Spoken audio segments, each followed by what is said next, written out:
மதுரையில் திமுகவின் பொதுக்குழு மாநாடு மிக பிரம்மாண்டமாக நடைபெற்ற நிலையில் திமுகவில் மீண்டும் அழகிரி இணைய வாய்ப்புகள் இருப்பதாகவும் கழகத்தின் முக்கிய பொறுப்பு அவருக்கு வழங்கப்பட இருப்பதாகவும் தகவல்கள் வெளியாகியுள்ளன. இதுகுறித்து விரிவாக பார்க்கலாம். Periyar Maniammai Institute of Science and Technology, Thanjavur. The world needs you. JK Holidays மற்றும் காசி அயோத்தியா சேவா ஃபவுண்டேஷன் இணைந்து வழங்கும் திரு சுவாமி கண்ணன் பட்டாச்சாரியா அவர்களின் தலைமையில் காசி, அயோத்தியா, கயா யாத்திரை மற்றும் கைலாயம், ஆதி கைலாயம், சார்தாம் யாத்திரை மற்றும் பல ஆன்மீக யாத்திரைகளுக்கு உடனே புக் பண்ணுங்க. திமுக தமிழக அரசியல் களத்தில் நீண்ட நெடிய வரலாற்றை கொண்டது. இக்கட்சியை சேர்ந்தவர்களுக்கு பேசி பேசியே கட்சியை வளர்த்தவர்கள் என்ற பெயரும் உண்டு. இப்படிப்பட்ட கட்சி ஒரு பொதுக்குழுவை ஏற்பாடு செய்கிறது என்றால் மாநிலம் முழுவதும் ஒரு வாரத்திற்கு முன்பே தடப்புடலாக அக்கட்சியின் உறுப்பினர்கள் வேலை பார்க்க தொடங்கி விடுவார்கள். அந்த வகையில் ஜனவரி மாதமே நடக்கவிருப்பதாக கூறப்பட்ட திமுகவின் பொதுக்குழு கூட்டம் நீண்ட இழுபறிக்கு பிறகு மதுரையில் ஜூன் 1ஆம் தேதி நடைபெற்றது. கடந்த 48 ஆண்டுகளாக சென்னையில் மட்டுமே நடந்து வந்த திமுகவின் பொதுக்குழு கிட்டத்தட்ட அரை நூற்றாண்டு கழித்து மீண்டும் மதுரையில் நடந்தது. தமிழகத்தில் அடுத்த ஆண்டு சட்டப்பேரவை தேர்தல் நடைபெற இருக்கும் நிலையில் மதுரையில் நடைபெற்ற பொதுக்குழு கூட்டம் மிகவும் முக்கியத்துவம் வாய்ந்ததாக பார்க்கப்படுகிறது. இந்த பொதுக்குழு கூட்டத்திற்கு 27 தீர்மானங்கள் நிறைவேற்றப்பட்ட நிலையில் இக்கூட்டத்தில் சுமார் 10,000 திமுகவினர் கலந்து கொண்டனர். இப்படி மதுரையை குலுங்க பொதுக்குழு கூட்டத்தை நடத்திய திமுக தலைமை விரைவில் பல்வேறு அதிரடி மாற்றங்களுக்கு தயாராகி வருவதாக கூறப்படுகிறது. பொதுக்குழுவில் பேசிய முதலமைச்சரும் திமுக தலைவருமான மு.க. ஸ்டாலின், இளைஞர்களுக்கு வாய்ப்பை கொடுங்கள், எந்த அளவிற்கு இளைஞர்களுக்கு இடம் கொடுக்கிறீர்களோ அந்த அளவிற்கு கழகத்தில் புது ரத்தம் பாயும், செயல்பாடுகள் வேகமாக இருக்கும், வெற்றி உறுதி செய்யப்படும் என்று சீனியர்களுக்கு அறிவுரை போல் ஒரு எச்சரிக்கை விடுத்துள்ளார் என்று சொல்லப்படுகிறது.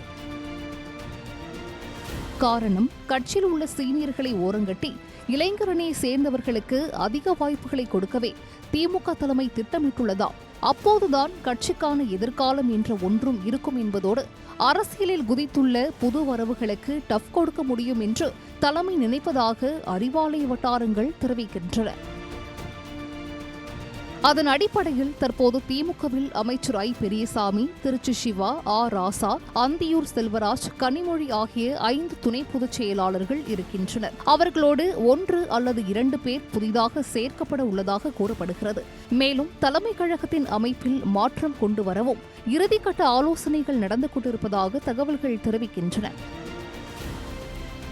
அதன்படி பொதுக்குழு முடிந்த பிறகு தலைமை கழகத்தில் சீனியர்களின் பதவி பறிக்கப்பட்டு புதியவர்களுக்கு வாய்ப்பு வழங்க அதிக வாய்ப்பு இருப்பதாகவும் கூறப்படுகிறது. என்னதான் ஒரு பக்கம் கட்சிக்கான வளர்ச்சியை முன்னெடுத்தாலும் தனது குடும்பத்தினரையும் மறந்துவிடக் கூடாது என்று நினைக்கிறாராம் தலைமை. அதனால்தான் பிரிந்திருந்த அண்ணனை அவரது வீடு வரை சென்று சந்தித்துள்ளார் திமுக தலைவர் ஸ்டாலின் என்கின்றனர் விவரம் அறிந்தவர்கள். அதாவது பொதுக்குழுவிற்காக மதுரை சென்ற முதலமைச்சர் ஸ்டாலின் முன்னதாக ரோடு ஷோவை முடித்து அங்கிருந்து மதுரை டிவிஎஸ் நகரில் உள்ள தனது அண்ணன் மு.க. அழகிரியின் வீட்டிற்கு சென்றார். கிட்டத்தட்ட 11 ஆண்டுகளுக்கு பின்பு அழகிரி வீட்டிற்கு ஸ்டாலின் வருகை தந்தது திமுகவின் மத்தியில் உற்சாகத்தை ஏற்படுத்தியிருக்கிறது. இந்த சந்திப்பின் தொடக்கத்திலேயே மு.க. அழகிரி மகன் துரை தயாநிதியின் உடல்நிலை குறித்து விசாரித்த ஸ்டாலினிடம் குடும்ப பிரச்சினைகள் எல்லாம் பேசிய அழகிரி அதன் பிறகு அரசியல் பேச ஆரம்பித்துள்ளதாக கூறப்படுகிறது. அப்போது ஸ்டாலினிடம் தான் அரசியலுக்கே வரவில்லை என்று அழகிரி திட்டவட்டமாக கூறினாராம். அதற்கு ஸ்டாலினோ, அண்ணா, நீங்க அரசியலில் தலையிடணும், உங்களுக்கு ஒரு முக்கிய பொறுப்பு கொடுக்கத்தான் இவ்வளவு தூரம் உங்களை தேடி வந்துள்ளேன் என்று கூறியதாக தகவல்கள் தெரிவிக்கின்றன. அது என்ன முக்கிய பொறுப்பு என்று மதுரை திமுக வட்டாரத்தில் விசாரித்த போது விரைவில் அழகிரியை கழகத்தின் பொதுச் செயலாளராக நியமிக்க திமுக தலைமை திட்டம் என்று கூறப்படுகிறது. இந்நிலையில் கட்சியின் அடிப்படை உறுப்பினர் பொறுப்பில் கூட இல்லாத அழகிரி எப்படி பொதுச் செயலாளராக முடியும் என்ற கேள்விகள் முன்வைக்கப்பட்டு வருகின்றன.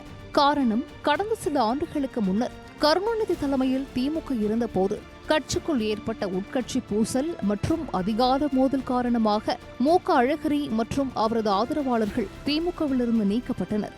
இதனால் அடிப்படை உறுப்பினராக கூட தற்போது அழகிரி இல்லாததால் அவரை கட்சியில் மீண்டும் இணைத்து அவரை பொதுச் செயலாளராக்குவதற்கான பக்கா ஸ்கெட்சையும் திமுக தயார் செய்து விட்டதாக கூறப்படுகிறது. எனவே திமுகவின் பொதுச் செயலாளர் ஆகிறாரா முத்துவேல் கருணாநிதி அழகிரி என்பதை பொறுத்திருந்துதான் பார்க்க வேண்டும். Periyar Maniammai Institute of Science and Technology, Thanjavur. The world needs you. JK Holidays மற்றும் காஃபி அயோத்தியா சேவா ஃபவுண்டேஷன் இணைந்து வழங்கும் திரு சுவாமி கண்ணன் பட்டாச்சாரியா அவர்களின் தலைமையில் காஃபி அயோத்தியா கயா யாத்திரை மற்றும் கைலாயம் ஆதி கைலாயம் சார்தாம் யாத்திரை மற்றும் பல ஆன்மீக யாத்திரைகளுக்கு உடனே புக் பண்ணுங்க.